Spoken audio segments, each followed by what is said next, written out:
first at the CNE and then at the Skydome. And that was a fun place to race. Took off, and I think they reported something like 50 or 60,000 people in that place. And you have 13 trucks side by side roaring going into the first narrow corner. It's only good for 2 trucks. You could hear inside my Bronco, I could hear the crowd roaring above.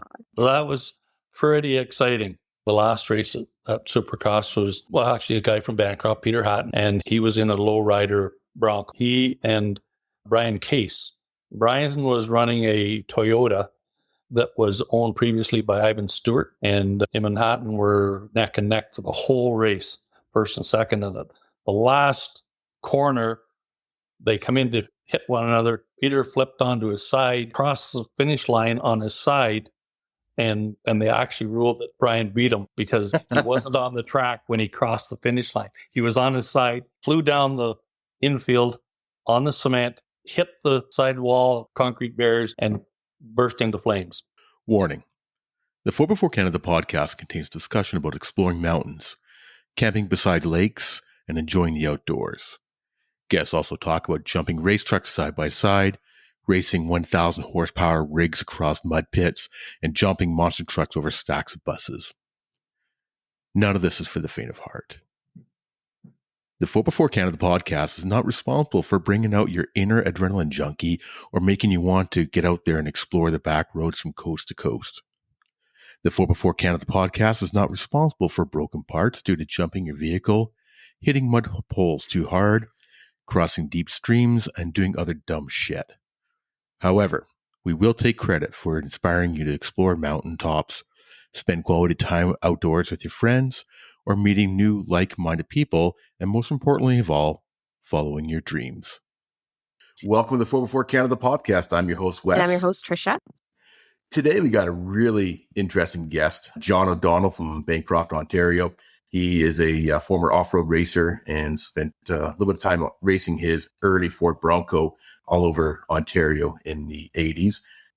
But before we get into that, because I'm super excited just because it's an early Bronco and it's off-road racing. So I got to get through this introduction first because then I'll never stop talking and never get you guys introduced. Before we get into it, I do want to remind our listeners that if you enjoy what we're doing, to hit the subscribe or follow button so you do not miss an episode. Also, remember to let your friends know about the 4x4 Canada podcast. Trisha and I have some really neat things coming up in the next few months. And especially next spring and next summer, we're already making plans with events and with guests. And also remember to check out our YouTube channel at 4x4 Canada podcast on YouTube. We are going to be working with some vendors on product reviews and more event coverage on there as well. And also a reminder to hit up our Instagram at 4x4 Canada podcast. There's a lot of stuff on there that we post that doesn't make it into the podcast episodes. So let's hop into it. John O'Donnell from Ontario, welcome to the 4x4 Canada podcast. Thanks, Wes and Trish. So you raced a first generation Bronco back in the 80s in Ontario, and you were also involved in some of the organization of some of the races as well too, right? That's correct. Yeah. I started racing back in the 70s actually, with my normal family truck, I guess you'd call it. But I built the Bronco in 83. It was kind of a 73 through 76 vintage Bronco. One of the first, I mean, like I mentioned before, and everybody knows that I am a huge first generation Bronco fan. So I just absolutely love them. I grew up with my parents racing as well. So I think that's kind of where I get it from as well too. So did you grow up in a off-roading and exploring family, or did you just come into it later on in your life? Well, kind of, yeah, no, my family wasn't involved with the racing at all until I got into it. They kind of followed me into the realm, I guess. Now, my wife's family were old-time stock car people. There was, back in the 60s, there was a dirt track stock car racing in Bancroft, and my wife's father and her uncles, they had stock cars and so on. So it kind of fell into line when I got into the off-road stuff, and then it evolved into events, and so it was good for our family that they followed us through that whole realm. So, yep. So was your family Bancroft is a very outdoorsy place. It was absolutely beautiful. Did you grow up in Bancroft, or were you or did you transplant there? No, I was a transplant. I was actually born in Kingston, Ontario, Yeah. and my dad worked for the Department of Highways at the time, the MTO, and at that time they were transferring people around the province and so on. And so I was born in Kingston, moved to North Bay, and then when I was about 9 or 10 years old, we moved to Bancroft. And so I did my growing up in Bancroft for sure. Yeah. Yeah. Were you into the camping and exploring in the 4x4 life before you got more into the racing? You mentioned earlier that you raced your family 4x4 for a bit, but Yeah. what were you involved in a local club there, I guess? Yeah, we basically back in the late 70s, I think it was I bought that new Chevy in 78, and as soon as I bought it, my dad had a fit because I tore the suspension out from under, put a 4-inch rough country lift kit in it, 35 mutters with gateway mutters Yeah. and a 4-inch tube roll bar in it and push bar and so on. So that was my 4x4, and so we did a lot of off-roading, like trail riding and so on with the truck, and then I actually started racing the truck I guess it was in August of 78. First time I raced was at Lingham Lake. I don't know if you remember the Lingham Lake races, and they were just drags and obstacle at the time. Yeah. And so I ran that, and then over the next couple of years we got involved with the provincial racing, and we started traveling around and racing at all the events, and we decided in 78 to try to put an event on here. And so that 79 was the centennial year of the town of Bancroft. And so as a part of the centennial commemoration, we organized a drags and obstacle race here at a track down on Lower Faraday Road. And that eventually morphed into one of the best courses or venues for off-road racing, not only in Ontario, but in all of Canada. From my understanding, it was before my time over there, but Bancroft, everybody talks about Bancroft all the time when you're sitting around talking about races. Yeah, we started out fairly small, but we were lucky. We ended up getting some corporate sponsorship for our race quite early. We got Labatt's Breweries to sponsor us originally, and then that morphed into Esso Imperial Oil sponsored the event, and then BF Goodrich came on board with the event later on, and so we were at the first site for 7 years, and we finally outgrew it. Actually, we had too many people for the size of the area we had, so we had to pack up and build a new track, which we did, and the new track was faster and with the wheel-to-wheel course and a mud bog on it and the drags and obstacles, and it like I said, it turned into a huge event. The last year, I believe we had around 20,000 people at the event, and so it was very successful, and we were proud of it. It was a big job, mind you, but we get through it, and that's history.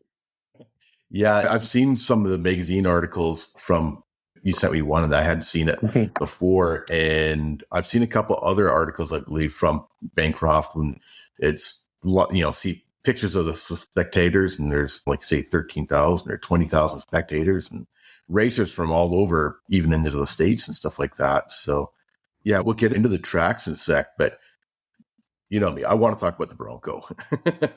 Okay. So that was, like, say, a 73 to 76 style Bronco. And did you just start as a Bronco that you picked up and then with the intention of throwing a cage in it and going racing? Or was it that was your basic intention on it? Yeah. Yeah. Just if you want to take a peek at the picture of what it looked like when I bought it. That's a before. Definitely different. Yeah, before picture, and this is kind of the after picture here. Yep. Yeah, it's definitely a beautiful looking Bronco. I love the looks of it. I mean, it's a clean looking Bronco, clean paint job. You had a couple of variations on it over the years from what I've seen, but I love the wing. It's got a little wing on the top, and it's something about an early Bronco with a small wing on the roof. And for our listeners, if you go to our Instagram or Facebook page, I'll be putting some pictures up of the Bronco. Great looking unit, white, yellow, and red. What brought on the idea of the wing, and what brought on those color choices? Well, we had, like I said, we had some different colors.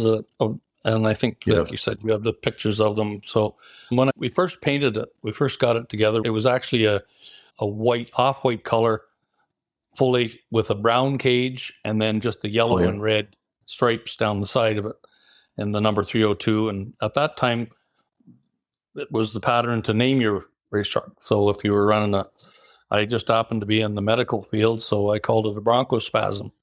And so, we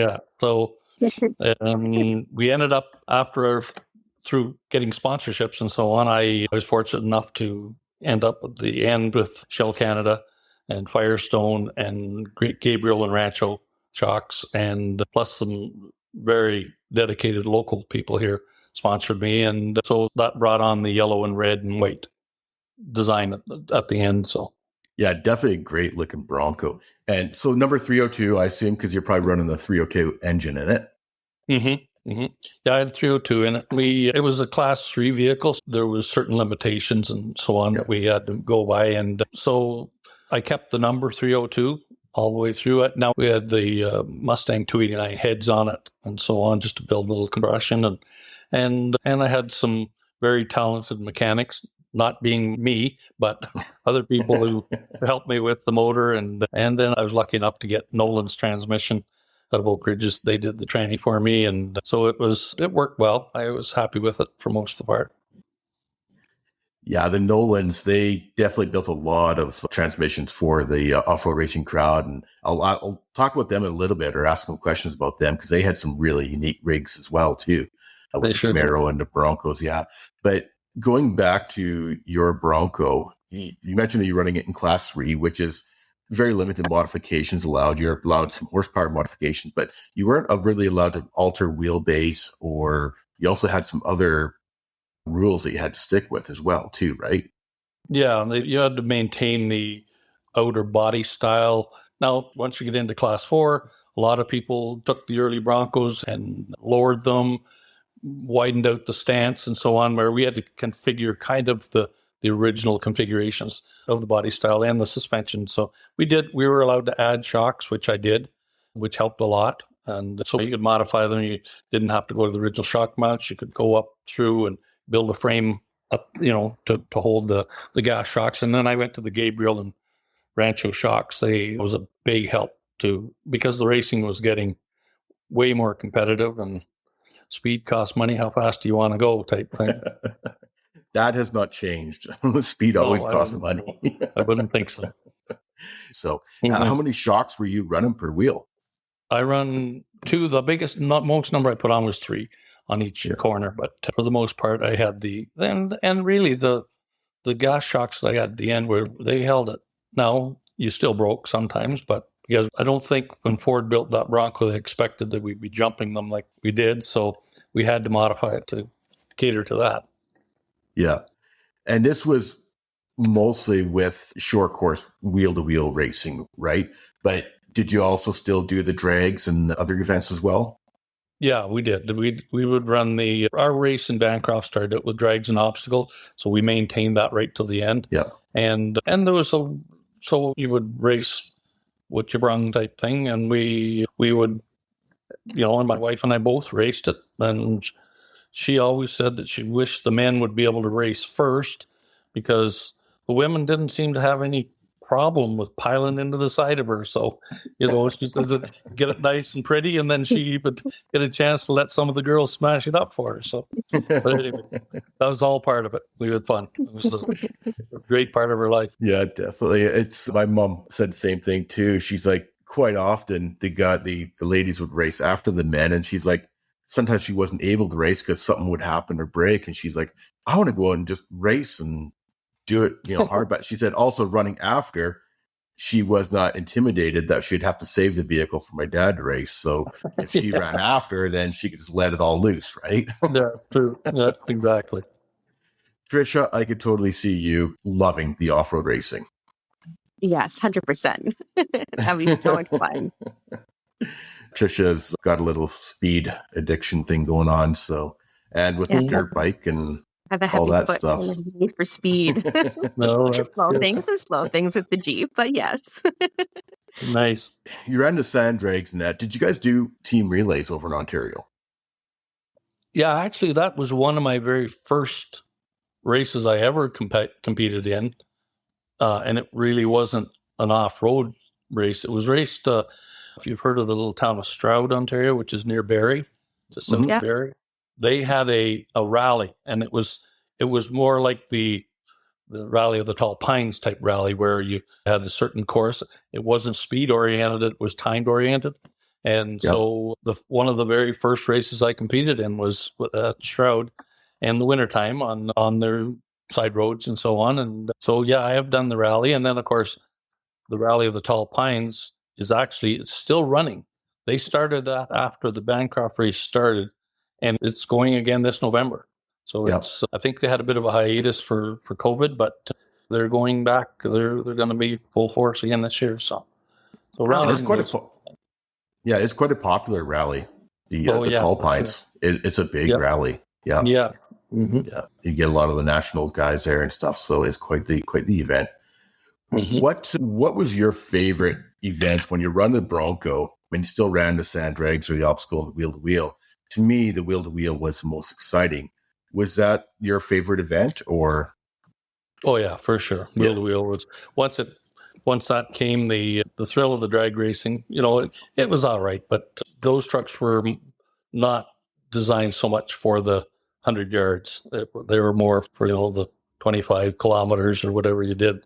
However many laps you would do on the track and so on. Some of the race tracks were long. They were like 3/4 of a mile long, but some of them were like we put our race on in Brighton for a couple of years at the Brighton Speedway, and their track's only a 3/8 mile track. Now we did have jumps and off the ends of the normal dirt track, but so some of them were pretty small. But the wheel to wheel was, for me, it was the ultimate sort of thing. What was your favorite wheel to wheel track? Well, I'm a little biased, but I think we built the track in Bancroft was the most fun we had, and when we built it back in, let me see, that would be the 7th annual, so I guess about 86 or 87, we reconfigured a whole farmer's field, and we had a big bank corner. We put like 400 truckloads of fill in and made a big ramped bank corner. So you had lots of time to either get up on the top of it or try to go in the insides. And so Bancroft was a really good wheel-to-wheel track. As far as fun racing on, Kitchener at the Oktoberfest at Bingham Park was a really good one because you come off the last corner and you had the full front straightaway, which would be, I don't know, maybe not quite quarter mile, 1/8 mile probably, and then the road just left you in. So you're fully airborne, but you weren't going to smash it to pieces because you usually kept your foot into it. It was a landing, and then at the bottom of the hill you had a complete left-hand turn, hairpin. So that was always fun. Of course, we raced at Supercross and at the CNE, first at the CNE and then at the Skydome. And that was a fun place to race for sure, especially when they opened Skydome. Skydome was open, I think, I wrote the number down. I think the first week of June, and we raced there on the 23rd, 24th, I think, that year. So it was only open less than a month. And we were racing on the Supercross track, which was designed basically for motorcycles, but they run the buggies on it. And 13 of us, there was 13 picked in Ontario of the Ontario racers to race. And we raced all together. There was no class 3 or 4. It was everybody raced together. So, but when you took off, and I think they reported something like 50 or 60,000 people in that place, and you have 13 trucks side by side roaring going into the first narrow corner, only good for 2 trucks. It was, you could hear inside my Bronco, I could hear the crowd roaring above.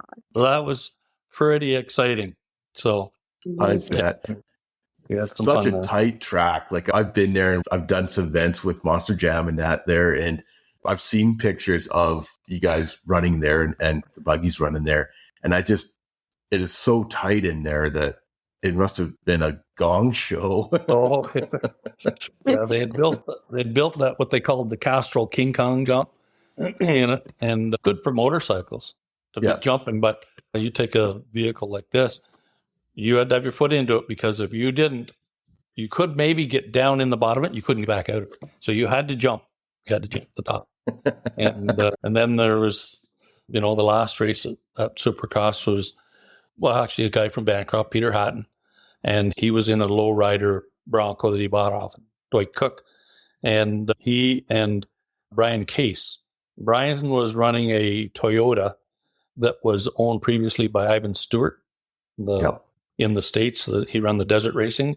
I watched Ivan Stewart race in Las Vegas when we went down to the Mint. And that truck, that Class 7 truck, came up, purchased through a guy in Ontario. And him and Hatton were neck and neck for the whole race, first and second. And the last corner, they come in to hit one another. Peter flipped onto his side, crossed the finish line on his side, and they actually ruled that Brian beat him because he wasn't on the track when he crossed the finish line. He was on his side. It flew down the infield on the cement, hit the side wall, the concrete barriers, and burst into flames. Oh, so wow. It was a pretty exciting race. But he got out okay. Everything was fine. But that was a pretty exciting place to race. I was going to say, probably one of the most exciting finishes that you see, right? Oh, yeah. And they replayed it on the Jumbotron over and over. And of course, see that. Yeah, it was I know Hatton wasn't too happy about not winning that because he was across the line, but he happened to be on his side outside the track. So, anyways, that was fun. Oh, I'd love to see a video of that one day for sure. Yeah, we have it on video. I've got that somewhere. Were a lot of the tracks a good mixture of tight tracks, or were they more wide open like they are these days? Some of them were wide open. Like I said, the Inverhuron Speedway, Kenny Jackson, we lost Kenny. He passed away not too long ago. He ran a race up there right at Kincardine. They called Inverhuron Raceway, right by the Bruce Nuclear Plant. And his was very wide open. I do know I did race my gray Chevy there one time, a couple times, and bent it. He had some really good jumps, and of course I didn't want to let off. So I ended up bending my frame, brought it back. One of my sponsors said, "Oh, you bent this frame." I said, "Can we fix it?" Yeah. So they fixed it, and I bent it again. They had to fix it again. But Kenny's tracks had lots of speed, so you could get lots of oomph on it. But then we raced in south of Windsor, near Amherstburg, I think the place was. And they had an Essex County four-wheelers. They put on a good race. And it was, of course, a lot of like a flat field. So it was more wide open. Vineland down at Jack Easton Motors, him and his son Jeff put on a race down in Vineland. And it was more of in a field type thing, so a little wider open. And some smaller ones. Highland Grove, just north of here, had a racetrack that was small, more or less built in the woods. And so it was a little smaller, shorter wheel-to-wheel track. So, but they're all different, but a good mixture of tracks, right? So, yep, for sure. And obviously some vehicles are better on a wide open track, and some vehicles and drivers are better on a tight technical track, right? So kind of mix it up and make it a bit more even. Mm-hmm. So you obviously had some good races back then. And actually, for our listeners, if you go to Facebook, there's a group called Off-Road Racing Canada History that I've been running for a number of years. And there's lots of photos and videos on there of racing from all over Canada, right? Everything from the 60s with Doug and Buggies and all those guys right up into, the later races in Ontario and East Coast and BC and that. So Off-Road Racing Canada History on Facebook is a great way to see some of these events that we're talking about today. Now, you obviously made a lot of good friends and over the years with the racing and stuff like that. Who were some of your biggest competitors in your class? I would say when you're talking drags and obstacles, when I was racing my Chevy, Randy Boudry out of Belleville, he had a 400 in his short box Chevy, and he had we were called Super Stock Long 8 at that time was the class. And I always blamed Randy. His wasn't just super stock. It was a little better, but you could never find it. So it didn't matter. And Randy was a good racer, good driver, and good friend of mine too. And then, of course, we had Wheel to Wheel, Dean Wilson. He has a business in Madoc.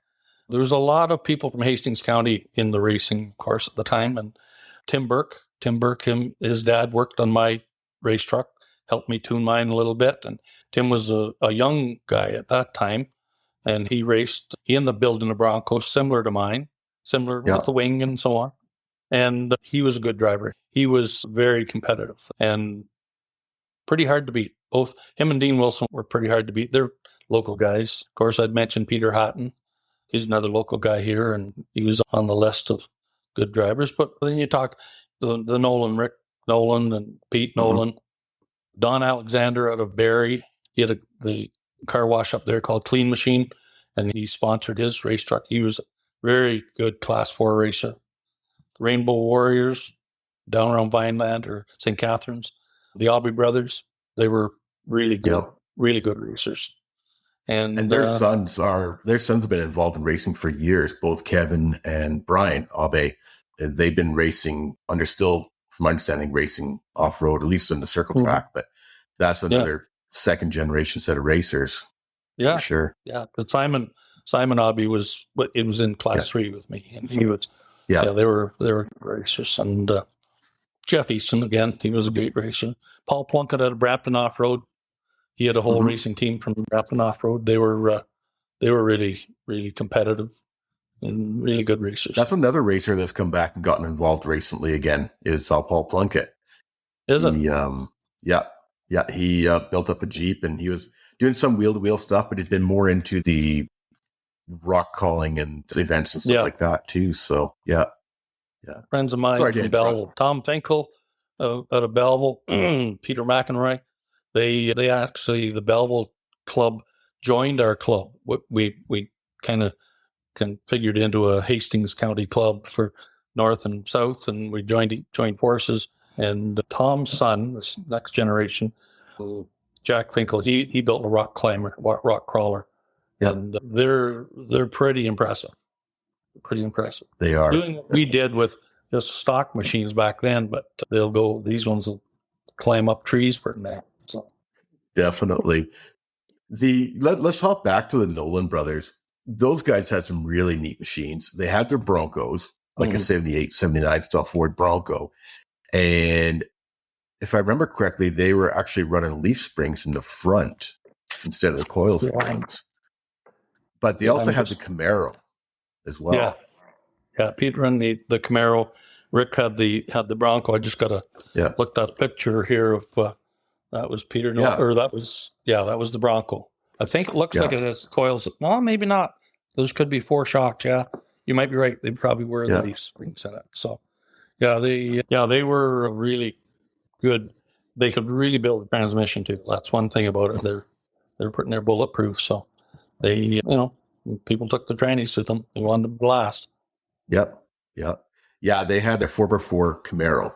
Mm-hmm. Yeah, and then there's on Terra tires, if I remember the pictures that I've seen anyways. It's on these Terra tires. Yeah, they were pretty impressive vehicles for sure. That's definitely some different vehicles back then. I mean, your Class 3, like you mentioned earlier, you're kind of limited to the modifications you could do and sort of keep the factory body style, which obviously Bronco body style is one of the best ones out there. But when you get into the Class 4 trucks, as you mentioned, they're allowed more modifications. And we saw some different rigs. Now, the Cook Bronco, is that the one that was really low and the engine was almost beside the driver? Or that's correct. And he had the driver's compartment on the opposite side. Right. He put the cage over on the other side, so he was like he was in Europe or someplace. But it was, for the most part, the way that we were racing, that would put his weight out on the outside of the curbs, most curbs, just with the way most tracks were raced at that time. So, that was the one that Peter Hatton bought. Right. Yeah. That's when you mentioned that. That's kind of what I thought, and I've seen pictures on it, and I think my buddy Ed Sanderson ended up picking it up in the 2000s and racing it. It did some different work to it, and but I'm pretty sure that's the one that Ed ended up picking up. And it was definitely a different machine. First time he got it, I'm like, wow, that is something. And back in those days, there's a lot of things were high tech back then, right? You're all trying different things to make it work and try and get that competitive edge. So yeah, they did. They tried some stuff that looked pretty outlandish, but it worked. Those guys were pretty technically savvy. Yeah, it's just a matter of thinking outside the box, right? So every race is fun, even if you're having a bad day or your vehicle's having a bad day. And besides the Skydome, and what were some of your more memorable races? Well, the one year when I was still running my Chevy, we had the race in Bancroft, and I won fastest time of the day in obstacle with it. Now, I knew the track, of course, because we built it, and so everybody thought I had a little bit of an unfair advantage, but there were some good drivers out there then too. So, but that was a good race. The last race we had in '88 in Bancroft was really exciting because we had lots of American racers up and so on, and there was some pretty good cash up for grabs. So that was good. Let me see what was some of the better ones. Actually, you know, at the CNE, when we raced the Supercross the first time in the CNE grounds, that was pretty exciting to do that, because it was, you know, where you're in a more confined space than we were used to, for sure. So it was, you know, and the trucks with the really good low end did really better because they got to the corners first. That was the main thrust of those shorter tracks. So yeah, that was fun. I liked them all, actually. When I was doing it, you know, you'd think you'd get working, you'd come home from a race, and most times you only had about 2 weeks to get ready. There was the odd time we only had 1 week, and I was working. I did have a job, so I was a paramedic, so I had to go to work on my downtime, but then fix the race truck and take it back to the body shop to get more work done on it before we went out again. So it was a challenge, but I loved doing it. If that 649 had come through again, I'd be back into it really quick. It's in the off-road racing world that I've noticed that the time in the pits is almost as fun as the racing itself. Hanging with everybody, you know, your races are working together on somebody's machine. I mean, you might be working on a rig that is your biggest competitor, but people are right in there beside each other, working on it to get that rig going for the next day. And you just don't see that in a lot of racing. Something about the off-road racing just seems to be like a family. That's right. Idea, right? So I remember one time I was racing in Picton. They had a race down Prince Edward County, and I went out in the trials at the start on Saturday morning, did a few laps, and broke my front end. So I pulled it apart there. The race were normally to start around noonish, 1 o'clock, and I broke a couple bolts off of the kick in the crown gear on the carrier. And so there's some of the bolts were still in the crown gear and some of them were still in the carrier.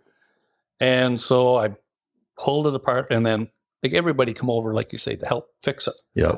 And they were grabbing wrenches and doing everything. And then I thought, okay, I got to get new bolts. The crown was still okay, pretty well, with a few little chips out of it, but I thought it might carry me. So I thought, well, I don't know where to get bolts on a Saturday in Picton. Somebody said, well, Canadian Tire is the only place around. So I drove to Canadian Tire.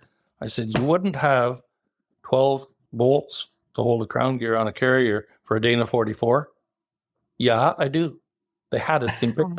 And I went back. I went back, got the guys were all there. They all pitched in. We raced the whole weekend with it. So that follows exactly with your story about the camaraderie. Yeah.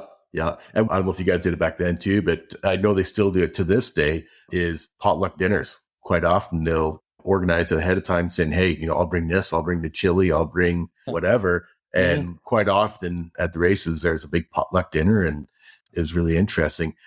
I do want to mention that the Ontario Off-Road Racing Association is still going, and still going. They got, I think this year they had like 4 races or 5 races. So it seems to cycle up and down with vehicle counts, but and things change and the economy changes and stuff like that. But our listeners can check out the Ontario Off-Road Racing Association. I think it's oora.ca, I think.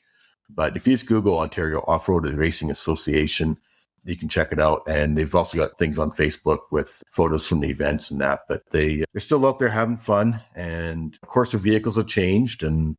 But as much as they have changed, they haven't changed, right? So especially the buggies, a buggy, they've changed a little bit on the technology and the shocks and that. But a lot of them are still running the 1600 buggy. And it's a lot of the guys like Paul Robertson. Is he still racing?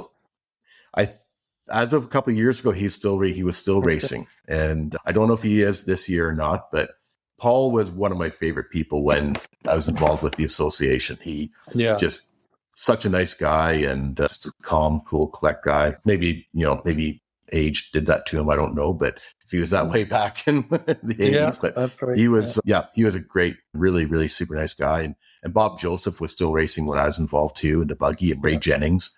But most of the truck guys had gone at that point, and there's a new influx of truck drivers.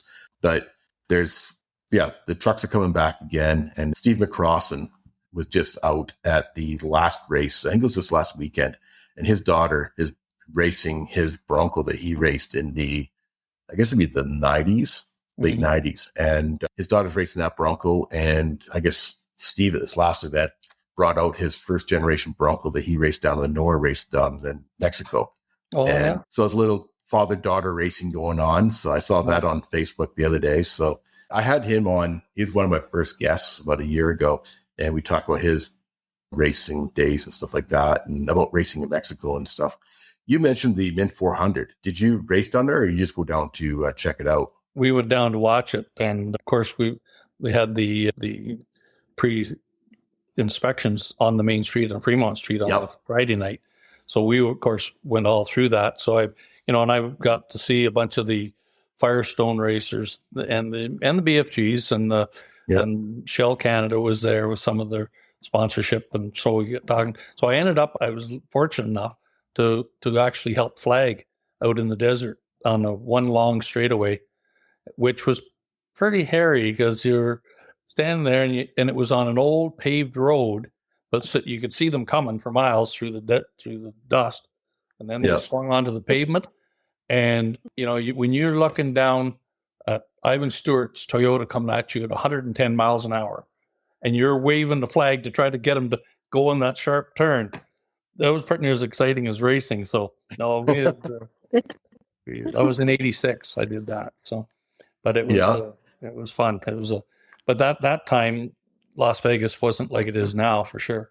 But it was when we did the same thing in Bancroft the last couple of years. We'd shut our main street off and have the tech inspection downtown, and everybody we get close up on the racers and the trucks and stuff. And people love that. That was a really good way to promote your sport. Definitely. It's funny that you mentioned 86. There in 86, there was a bunch of BC racers went down to race the Mint 400 in 1986. And Bob Nesty and his Bronco, and Jack Marno and his CJ, and I think Gary Holland had a full-size Jeep. And it's a lot closer for us than it is for you guys, right? For sure. But that is one thing I would like to point out to our listeners. If you want to get involved in off-road racing, one of the easiest ways is to volunteer at one of the events. So they're always looking for people to be flag people or corner marshals or whatever. And it's super easy to do. You just got to be smart. You got to have eyes in the front of your head and the back of your head. But it's a fun way to get involved in racing without having to put out a whole bunch of money for a race vehicle to start with. And they're always looking for people to help with as corner marshals and stuff like that. And whether it be in the Ontario Off-Road Racing Association or even some of the racing all across Canada, all these organizations are volunteer-based, and they're all looking for people to help. They're always screaming for help. There's been a few times where we refused to start a race because we needed more people to volunteer as corner marshals and that, right? So I've spent some of my best times volunteering with these race organizations. And you're right. When you're standing there in the corner and you're watching vehicles come in and go, and you got to be on your toes. You got to be looking forward. You got to be looking back. You got to be looking to the side. and it's almost as exciting as the racing. You're 100% right. And it's just a hell of a lot cheaper. Yeah. Yep. Don't have to fix it on next week. Yeah, no, that's exactly. Our race here was based right off the bat with volunteerism, and the first race we put on, it was the centennial year.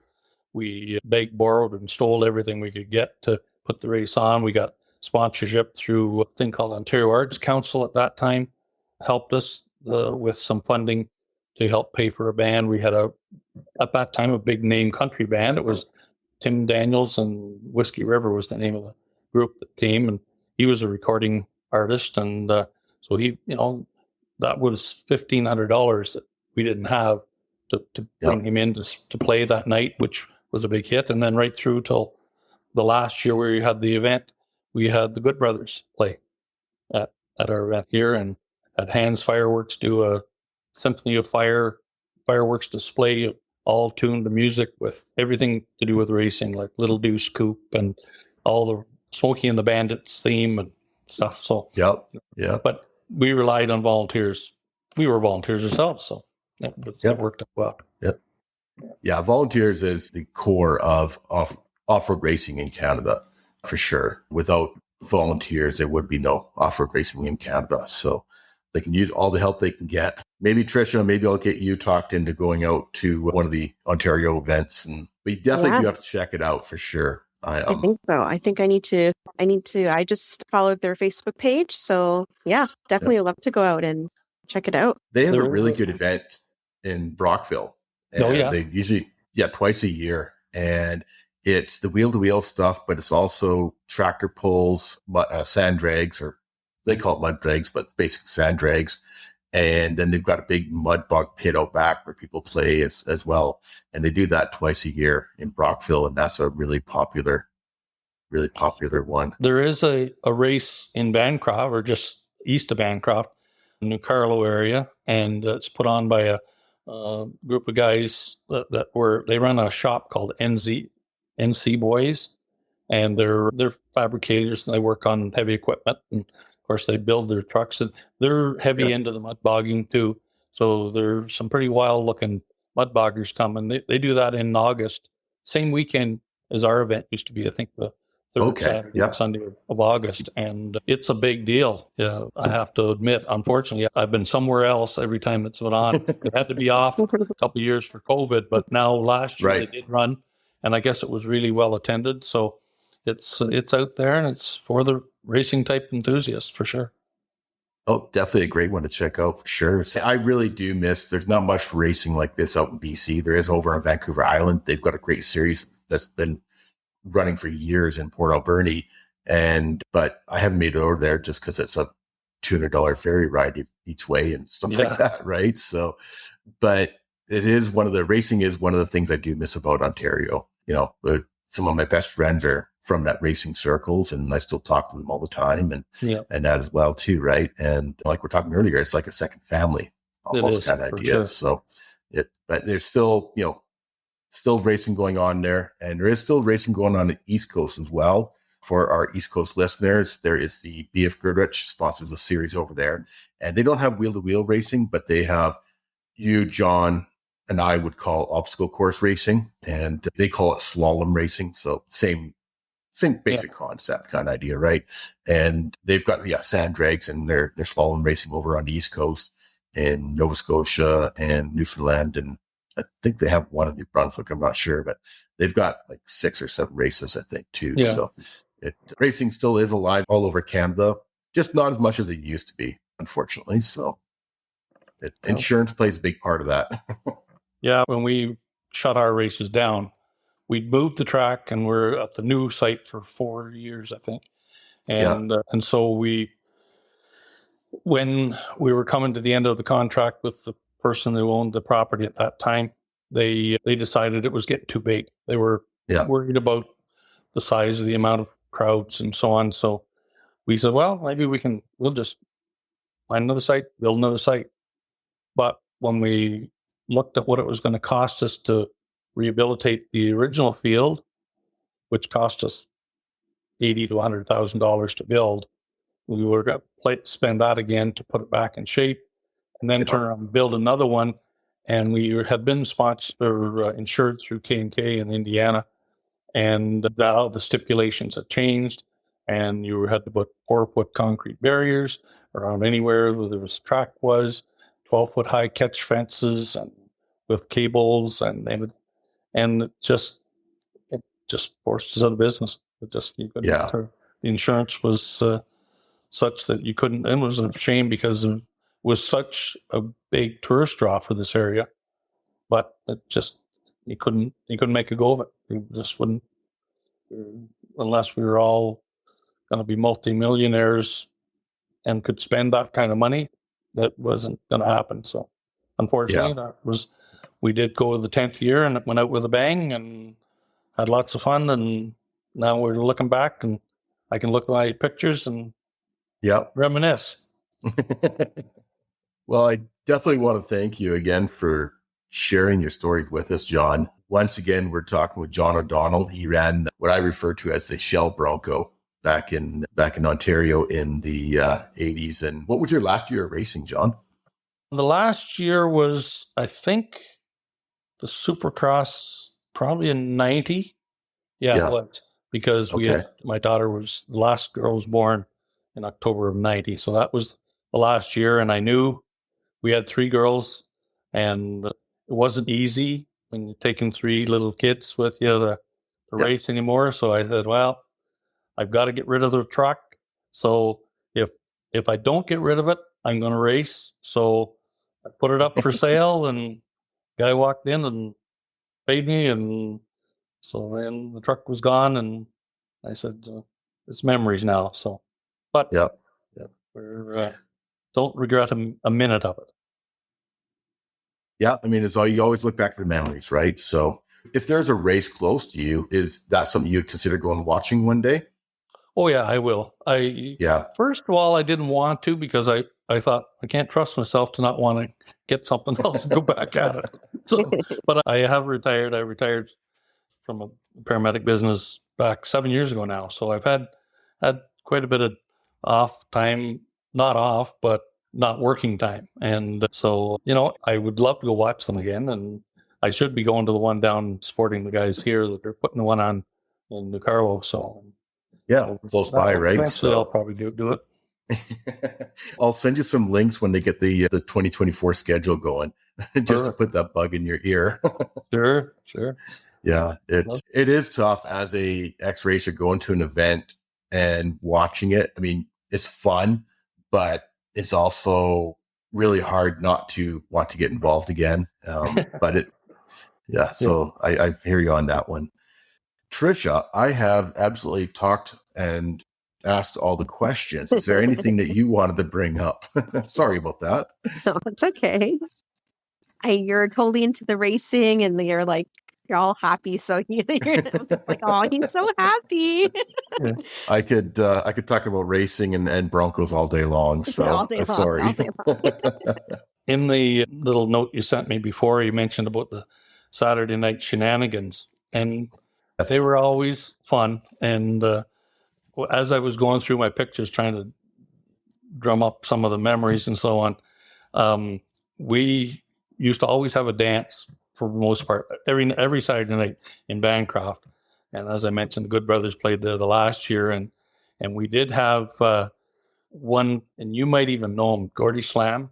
He was from Elmvale. I've heard the name. Gordon and Linda Lou, him and his wife used to race. Linda actually raced more than Gord did. Gord would work on the truck, and she'd race it. And they used to race Crandon and down the States a lot too. But Gordy was everybody loved Gordy. And we had something back in those days that and it was all originated out of Bancroft. But Gord was a pretty big guy, like probably 6'2" or 6'3", probably 300 pounds.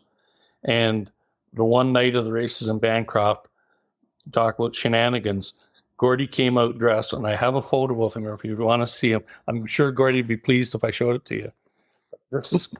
He's the leader of what they called the Gordy Slam Dancers. And he come out dressed in a pink tutu and black tights, and he led all the girls around the dance floor with his tutu on and so on. there was lots of fun like that. But those people were our best of friends, and a lot of them. Gord's wife unfortunately passed away a few years ago. Yeah. And we've lost a few over the years because of our age, I guess. But the people we met then were best of friends and stayed best of friends. So that's the nice part of it, for sure. That's nice. Yeah, definitely. I agree. And I've heard lots of really great stories about Gordy and Linda. Yeah, you're right. Everybody, from my understanding, everybody absolutely loved both of them. And yeah, they're definitely quite the characters for sure. Mm-hmm. So yeah, that this is one of the reasons that we are doing the podcast, is to record some of these stories. And because, I mean, we're all getting older, right? I know I was interviewing a gentleman from Vancouver Island, and he's like, I got thinking about some of the stuff, and same thing as you, looking through the photos before and that. And he's like, there's a lot of memories that come up that I'd almost kind of not forgotten about, but you kind of, you do forget about them, right? And he was like, it was brought back some really good memories. So I definitely want to thank you for coming on board and sharing your story, because it's something that we can bring down to our grandchildren and their children, right? So we want to try and keep some of that history going. Oh, not a problem. Yeah. John, so a question we ask everyone that joins our show is, who would you like to hear as a guest on the 4x4 Canada podcast? I had, as I mentioned, lots of friends. One person that was pretty influential with me as far as racing goes was, you may know him too, this is Milan Mesnick. Milan raced for the BF Goodrich racing team. We had a couple, Milan lived in Bancroft and Barry Wanamaker lived here. And then they were part of the truck racing BF Goodrich team. And then they had Joel Croft, Bill LaFave, some of those other buggy guys were part of the BFG team. But Milan was a real goer. And when I first started running wheel to wheel, Milan rode with me, and he taught me a lot about racing. And now Milan has lived in Canada. He actually was born in Czechoslovakia and escaped there in 1958 when the oppression happened. Came to Canada with his mom and dad, and then he was a mechanic. He moved to Bancroft, and he started a Polaris dealership up here. He raced up here with us for years. Then he's consequently moved to the United States. And I'm sure Milan follows your podcasts and the Facebook and so on. I'm not into Facebook so much. I'm going to try to get in more of it. But Milan would be a great guy to interview, because I understand he's still racing.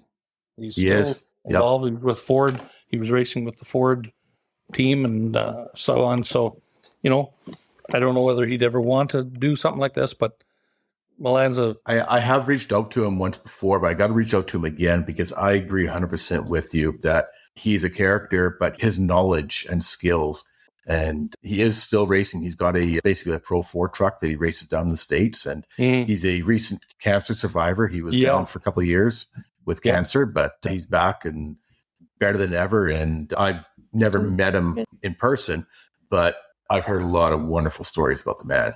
And so, my wife actually mentioned the other day, because she said, I forget where we were at Oktoberfest in Kitchener or whatever, and Milan said to Pauline, do you want to drive my race truck? She was going to run wheel to wheel, and he said, you can run class 4, you can drive my truck. So I'm not driving that truck, because you can imagine how fast it would go. So anyway, that was just Milan. He'd offer that. So anyway. Definitely a really neat guy from my understanding. So I definitely want to get him on board. Yeah. If I'm talking to my wife, actually does Facebook, and she'll probably tell him that I did this. So yes, maybe when it comes on board, I'll send him the link and say, you got to do it now. John said you wanted to, and John said you're going to do it. So you got to do it. Yeah, that's a good. Thanks. Do that, because I'd like to see him. I'd like to talk to him like this too someday, because see him as much. Yeah, well, especially with him living in the States, for the last 20 years almost. Yeah. Kind of idea, right? So, Our last race he was 35 years. Wow. 35 years ago since the last race here. So it's a lifetime.